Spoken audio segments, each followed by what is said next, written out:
Hello, xin chào các bạn đã quay trở lại với review 5 phút. Mở đầu tập 38 là hình ảnh diễn ra vòng đấu vòng tròn, trận thứ 3 giữa hai đội đến từ Học viện Sử Lai Khắc và Học viện Chính Thiên. Lúc này, vị trọng tài mời hai đội bước vào khu vực chiến đấu, đội trưởng lên sàn đấu rút thăm phương thức thi đấu, nương theo tiếng bước chân của Bối Bối đi lên thì phía đối diện, Diệp Vô Tình cũng tiến lại gần. Tất cả mọi người nín thở chờ đợi kết quả rút thăm. Tích tắc sau, kết quả đã có. Trọng tài lớn tiếng nói: Học viện Sử Lai Khắc đấu Học viện Chính Thiên, phương thức thi đấu 2-2-3. Không chỉ Bối Bối mà Chu Y nghe đến đây, sắc mặt cũng đại biến. Đối thủ là ba gã hồn vương, bọn họ làm sao có thể chiến thắng? Khi Bối Bối trở về, Chu Y cắn răng nghiêm giọng nói: Chúng ta nhận thua đi, không thi đấu thì bọn họ sẽ không biết rõ được thực lực của chúng ta.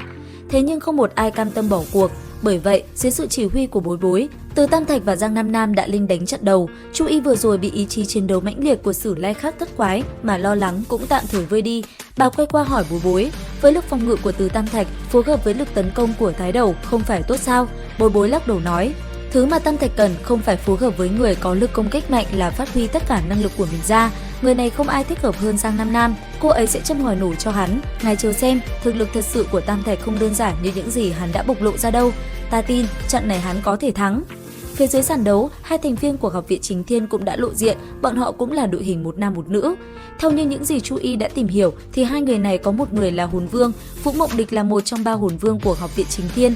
Hơn nữa, vũ hồn của nàng giống với kẻ thù mà tiên tổ Đường Tam của bọn họ đã phải đối diện trong trận chiến song thần.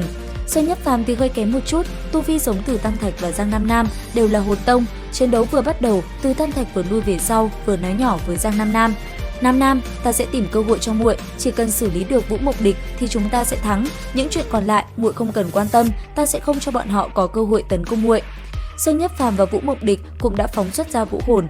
Vũ hồn của Dương Nhất Phàm là một thanh đoản kiếm thật dài, còn Vũ Mộng Địch, vũ hồn của nàng chính là thiên sứ.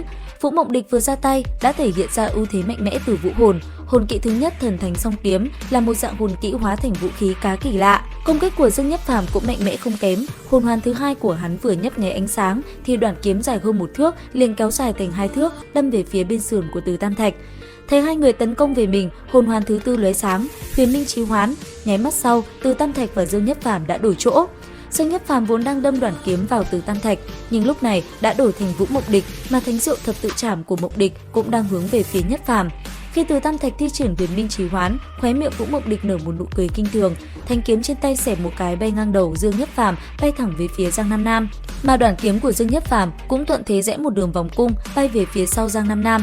Ánh mắt khinh thường của Giang Nam Nam như mồi lửa châm vào khối thuốc nổ đang ngủ yên. Nàng nhướng mày về phía Từ Tam Thạch như muốn hỏi: người bảo vệ ta thế này sao? Thế vậy, hai mắt Từ Tam Thạch đỏ rực lên, sau đó phóng đến trước mặt Nam Nam, ngăn cản hai đòn công kích kia. Trong quá trình ấy, trên người Từ Tam Thạch phát sinh biến hóa, đứng phía dưới lôi đài, Bối Bối lên tiếng giải thích cho mọi người. Đây là trạng thái thức tỉnh huyền võ của Tam Thạch. Bình thường, vũ hồn của hắn đều trong trạng thái bị phong ấn, nếu không có đủ kích thích tương ứng thì hắn không thể nào phá vỡ phong ấn ấy được. Nguyên nhân chính là vì vũ hồn của cậu ấy có huyết mạch thần thú huyền vũ, khi hắn ở trạng thái huyền vũ giác tỉnh mới là thực lực thật sự của hắn, tất cả hồn kỹ đều mang theo lạc ấn của thần thú. Trái ngược với tâm trạng vui mừng của nhóm Học viện Sử Lai Khắc, bên phía Học viện Nhật Nguyệt Hoàng gia hồn đạo sư, tất cả đều ngẩn người. Tiêu Hồng Trần luôn mang vẻ mặt kiêu ngạo cũng không kìm được thốt lên: ngoài ta ra, không thể nào còn có người có vũ hồn có huyết mạch thần thú. Huyết mạch thần thú không phải đã biến mất hết rồi sao? Trên sàn đấu, sau khi vũ hồn đã phá vỡ phong ấn, Từ Tam Thạch lại một lần nữa trở về, che chắn phía trước Giang Nam Nam, mà ở phía đối diện, Mộng Địch tức giận phóng thích ra thiên sứ phong thần trảm. Đây chính là hồn kỹ vạn năm, sức mạnh của nó tuyệt đối không thể xem thường.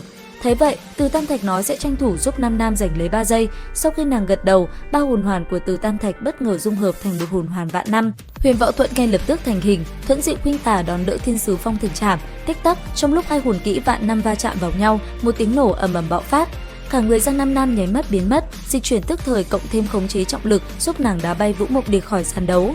Còn Dương Nhất Phàm thì không cần nhắc đến, Từ Tam Thạch không đợi Giang Nam Nam ra tay đã tiến tới đá một cái, người kia như một bao cát lập tức đi theo đồng đội của mình. Kết quả, Sử Lai Khắc chiến thắng trong sự hò vang của tất cả mọi người. Đến đây thì cũng hết tập 38 Tuyệt Thế Đường Môn 2. Xin chào và hẹn gặp lại các bạn ở những video tiếp theo.